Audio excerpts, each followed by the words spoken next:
I know you have heard it 100 times to buy a support and to sell a resistance, but you're still not profitable yet. It's because you're not adjusting your strategy with the market conditions. So today I'm going to give you the complete course showing you how to draw support and resistance, how breakout structure and higher time frame helps in this strategy, where to put stop loss and where to target your profit, how to make entries, and all my secrets in using this support and resistance strategy. And this is my number one support and resistance strategy that I have found by backtesting over 2000 plus trades. I promise this video will make you a better support and resistance trader. Just smash the like button and subscribe to the channel and bookmark this video because it's gonna change the way how you trade and see support and resistance forever. Now let's make some money. Alright, these are the trades that I took on gold using this strategy. Now that may look simple, but there's a ton of different rules we have to apply to make this strategy work. And I'm gonna teach you all of that now so you can start winning trades and making money with support and resistance strategy. Alright, if you're new to trading and you keep hearing people talk about support and resistance, but you have no clue what it means, let me break it down real quick. What is support or resistance? Support is basically where big buyers, I'm talking institutions or central banks, step in and say, yup, this price is cheap, let's buy. Resistance, that's the opposite. That's where the big sellers come in and say, alright, price is too high right now, let's sell it back down. Think of it like a trampoline for price. Support bounces it up, resistance pushes it back down. Simple, right? But let's be real. If it's that simple and easy, everyone might be making money trading support and resistance. Alright, so you now get what support and resistance mean. But the real question is, where the heck do you actually draw them? Are you still drawing your zones like this? Then you should watch until the end of this video. Yeah, we've all been there, but that's not how real traders who have experience enough in the market will do it. The truth is, you don't need 10 zones. You just need one high quality zone. And in this video, I'll show you exactly where I draw that zone, why they work, and how I use them with stretcher to get the best entries on gold. So stick with me because once you get this right, it changes everything. Alright, before I even think about entering a trade, I ask myself one simple but powerful question. What's the trend on the higher time frame? So here's how I do the top-down analysis to define where the market is actually trending. I start from the monthly chart, then move down to weekly, and finally to daily. And all I'm doing is reading the trend. I look at where the price is creating higher heights and higher lows. That tells me it's an uptrend. Or lower lows and lower heights, that's a clear downtrend. Let's say if monthly, weekly, and daily are all pointing up, that's confirmation. The institutions are buying. So why will I try to sell just because I see a tiny rejection on the lower time frame chart when the overall trend is bullish? Let me explain something important about multi-time frame trend reading. Just because a chart looks bullish or bearish on a lower time frame doesn't mean it's the real trend. Imagine this. On the weekly chart, price is clearly downtrend. But now, let's say price starts pulling back. That pullback might last a few candles on the weekly. And if you drop down to 4-hour or 1-hour chart, it suddenly looks like a strong bullish trend. The thing is, that's not the real trend. It's just a pullback within a larger bearish move. This is why we always start from higher time frame, because what looks like a trend on the lower time frame might just be a trap. That's how traders get stopped out over and over again. They zoom in too fast, take trades in the opposite direction, and wonder why nothing works. So what do I do instead?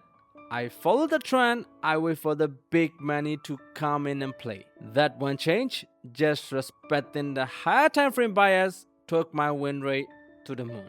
And now I'm going to show you exactly how I use that bias to get a perfect entry point using support or resistance zone in the 4-hour chart. Okay, now if I know the overall trend on the higher time frame, I look at the 4-hour chart to see what is the area that started all of this move, so that I can draw my support or resistance zone. Let's say the overall trend on the higher time frame is bullish.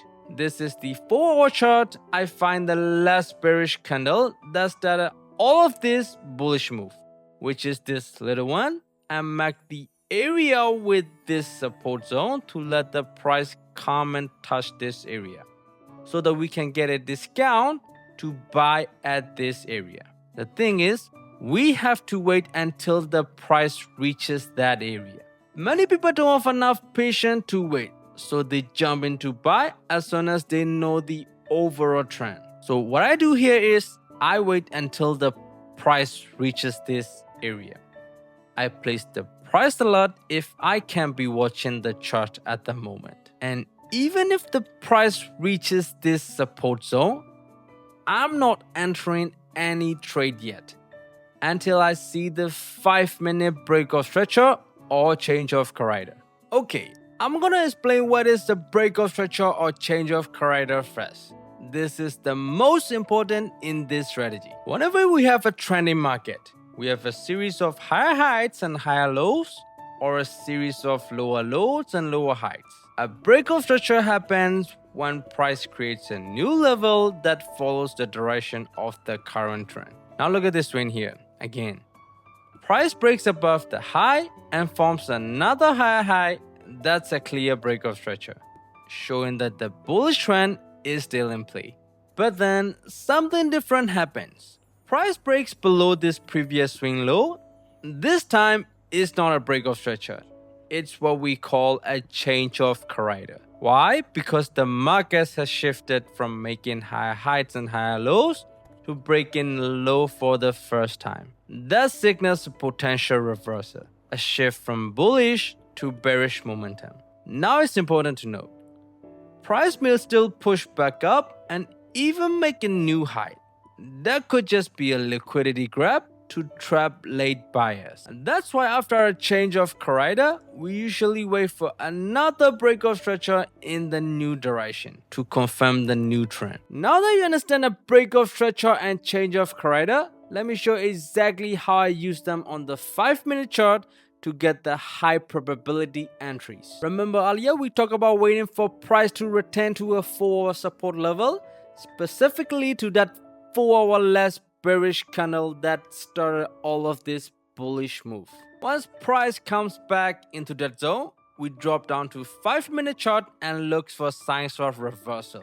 This is where breakout stretcher and change of corridor come in. If the 5-minute chart shows a breakout stretcher or change of corridor to the upside, that's our signal to enter a buy. But if there is no breakout stretcher or change of corridor, we don't force a trade, we wait. Because we're not buying blindly off the 4-hour level, we're using a lower time frame confirmation to make sure there's an actual strength coming in at the zone. That's how I combine higher time frame zones with lower time frame stretcher to get sniper entries. Let me show you exactly how I use this strategy step by step with real chart examples. We'll start with gold.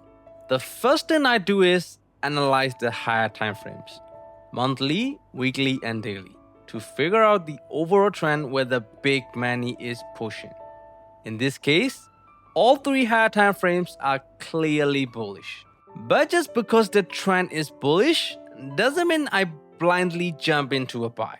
I wait for a discounted price, and to find that, I look for the less bearish candle that started the entire bullish move on the 4-hour chart. That candle marks the origin of demand, and that's where I draw my support zone. Now here's the key part. Once price returns to that 4-hour support zone, I drop down to the 5-minute chart, and I wait for a breakout stretcher or a change of corridor to confirm that the buyers are coming in. This is the most important part of the strategy. If there's no breakout stretcher on the 5-minute chart, I don't take the trade. Simple as that. No confirmation, no entry. We stay patient and wait. When I do get the confirmation, I place my stop loss just below the wick of that last bearish candle that formed the 4-hour demand zone. And I usually target 1 to 2, sometimes even 1 to 3 risk to reward, depending on the setup. That's it. Simple, precise, rule-based. I am personally using this strategy to make consistent payouts, and I have backtested it over 2,000 trades. So if you want to master it, just replicate what I am doing and stay disciplined. Now let me show you 2 more examples. One that worked perfectly because I followed the strategy, and one that failed because I didn't. In this setup, I followed every single step of the strategy. Higher time frames were bullish, price returned to my 4-hour support zone, and most importantly, on the 5-minute chart, I wait for a clear breakout structure to the upside before entering. Once I got that confirmation, I entered the trade, placed my stop loss just below the wick of that last bearish candle, and targeted 1 to 2 risk to reward. Result, clean win, just like it's designed to work. Now, here's where I messed up. Same 4-hour zone, same trend, everything looked good. But I didn't wait for the 5-minute breakout stretcher. I jumped in too early, thinking price will reverse. And what happened? The market kept dropping and hit my stop loss. This trade failed not because the strategy didn't work, but because I didn't follow all the rules. And that's the lesson. You can have the best strategy in the world, but if you skip the rules, you'll get punished. The 5-minute breakout stretcher is not optional. It's the core filter in this strategy. Alright, this is a quick checklist of this strategy that I have to do whatever I see or think in the market. First, get your bias from your higher time frames. Monthly, weekly, daily. Only trade in that direction. Then mark out the last 4-hour bearish or bullish candle that started the move. That's your key support or resistance zone. Now, wait for a clear breakout stretcher or change of corridor on the 5-minute chart before you even think about entering. Once you get the breakout stretcher, enter a trade and place your stop loss below the 4-hour candle and target a clean 1 to 2 risk to reward. No breakout stretcher, no trade. Just stay patient and stick to the rules. That's it. Simple checklist, powerful results. I know there was a lot to take in this video. I went through the higher time frames, breakout stretcher, the stops, the take profits, and showed you live trades and exactly how I break down the market when I'm trading support and resistance zone. I hope this video helped you with your support and resistance trading career, and I really do believe if you followed all the rules, you'll become a better support and resistance trader. Thanks so much for watching. Smash the like button and subscribe to the channel, and leave a comment with any questions you may have.